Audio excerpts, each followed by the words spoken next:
Hello and thanks for joining us for another edition of InfoHub Extended.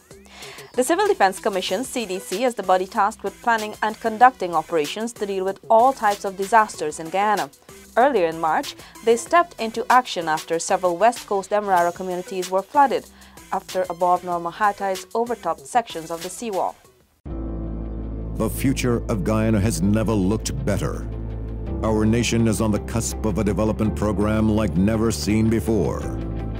While Guyana is now emerging as an energy giant through the discovery of massive reserves of oil and natural gas, it is your government's intention that the huge benefits emerging from this will go where it matters most, to you, the people of this beloved country.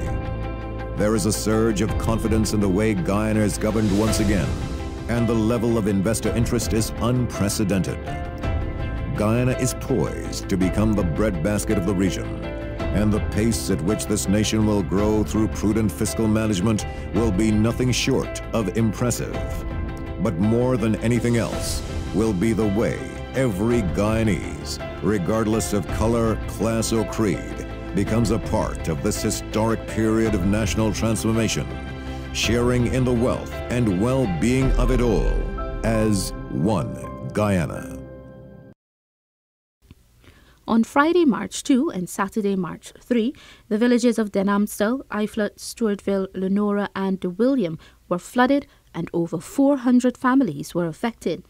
The Ministry of Agriculture's hydrologist, Lyndon Alves, explained several factors combined to contribute to the West Coast Demerara flooding. What has occurred here last week, and is still occurring now, is that you have very high winds.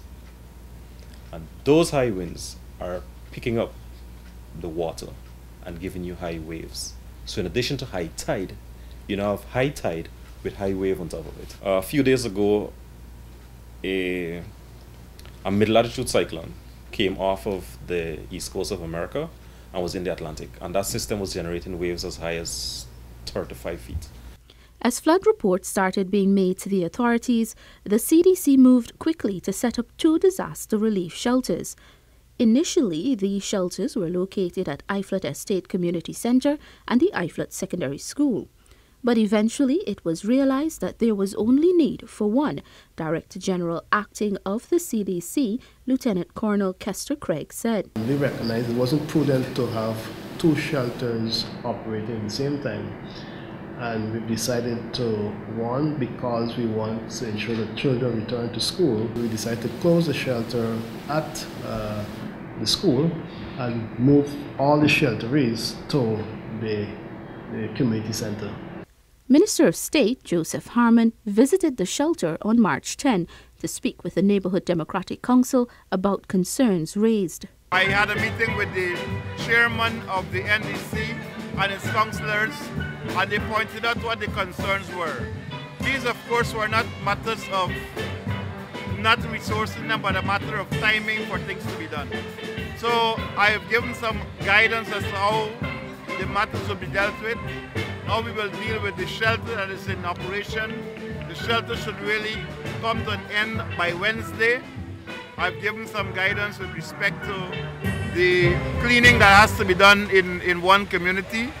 Minister Harmon pointed out that communities need to be more unified with regards to keeping their surroundings clean and ensuring their drains are kept clear. It is important that the communities also bear some responsibility for what happens in their boundaries. So what that means is that they have to clean their drains, they have to ensure that the environment is clean. There are some things over which we have no control. That is nature. And so what we are seeing, in my view, is the effect of global warming and climate change. And so as a nation, we have to prepare for that. The ground floor of the Lenora Hospital was inundated with approximately 14 inches of water, forcing the temporary closure of the facility. The hospital was reopened on March 12 after a thorough cleanup exercise, Assistant Administrator Kathleen Armstrong said. Presently, we are in the mopping up exercises. Even though the Guyana Fire Service would have initially done some work, we still have to continue by wiping, doing our floors, sanitizing, and all the other aspects of the mopping up exercise. There's still some areas where we have the thick mud, and thanks to one of our contractors, he is bringing a power hose, and so we're going to be hosing out, especially the pharmacy and the health center. Those were the hardest hit. The CDC is networking with hospitals and health facilities countrywide to ensure that they partner to respond to any natural disaster. Over 300 households in IFLOT received bleach and J's fluid, among other supplies, to safeguard themselves against any serious waterborne diseases and hazards. Acting Prime Minister and Minister of Foreign Affairs Carl Greenidge, along with a ministerial team, assessed the area on Saturday, March 3, while distributing the items. I've seen a lot of people with their beds, furniture, bedding and all of that inundated, and what the CDC has done is to provide some material to help to reduce the chances of infection and the like. That's going to be a continuous process, and I don't suppose we'll have everything that we want all the time, but at least they have enough for the affected families at the moment. When InfoHub visited the area between Lenora and IFLOT, several residents were in the process of cleaning their homes. Imagine the water pouring in. You can't do anything. I had to take out my car and carry it in the other village. And in the storeroom, imagine in the storeroom I have some barrels. And when I opened the door, the barrels were turned to the side, and water seeping and damage. And you know, all their blinds and other commodities that in there. Yesterday afternoon, the water came again, about 5 o'clock or something like that, 4 or 5 o'clock. And we were prepared for another flood like that. So what I did in my storeroom, I put some plastic and I black it like, you know, it's like a seal, like our fridge, you know. And when I opened this morning and went in there was no water in. Although it came to about 6 inches height or more. Yeah, so it proved successful. And the mud. Oh, yesterday, after the water receded, the mud, or what they call it, kadi, the mud was about 2 inches, and that up to now is not clean. We try to clean it. The sea was real rough and caused 3 sections of the seawater breakaway and a lot of flooding in the low-lying areas there.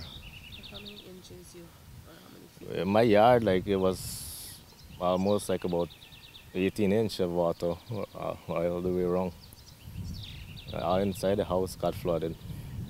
They couldn't do much because how fast the water was coming in. It's like less than 5 minutes time. All over was flooded. All I had to do was just get in my car and just drive to a higher part on the road. This morning we gotta be thankful because the CDC, I think they said they reported the whole weekend we're gonna expect the spring tide. But this morning it was actually not so bad, like the tide cut, so we didn't get any flooding or anything this morning. The Essequibo Islands West Demerara region was able to bounce back swiftly, in large part due to the implementation of the Disaster Risk Management Program.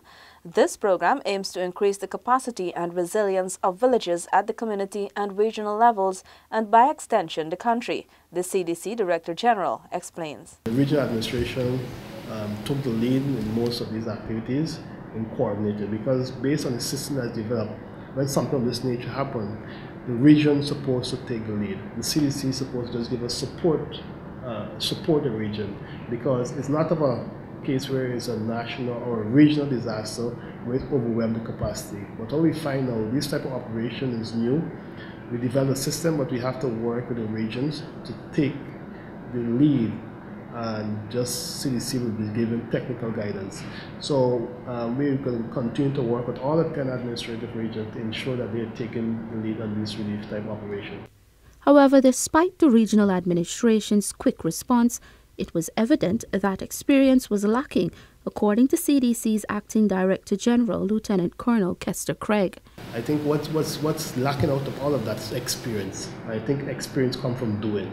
So we wanted to be there to guide them and ensure that they're doing what is right. And definitely I think coming forward, any additional impact, maybe flooding, drought, health hazard, we're hoping that they could take a lead and we would take a more behind-the-scene giving guidance support. Because if something like that should happen in every region, there's no way that the staff that we have here could go to all the regions, go to region 9, go to region 8. And so that's why we've taken the decentralized approach to ensure every region could manage their emergency, manage the disaster.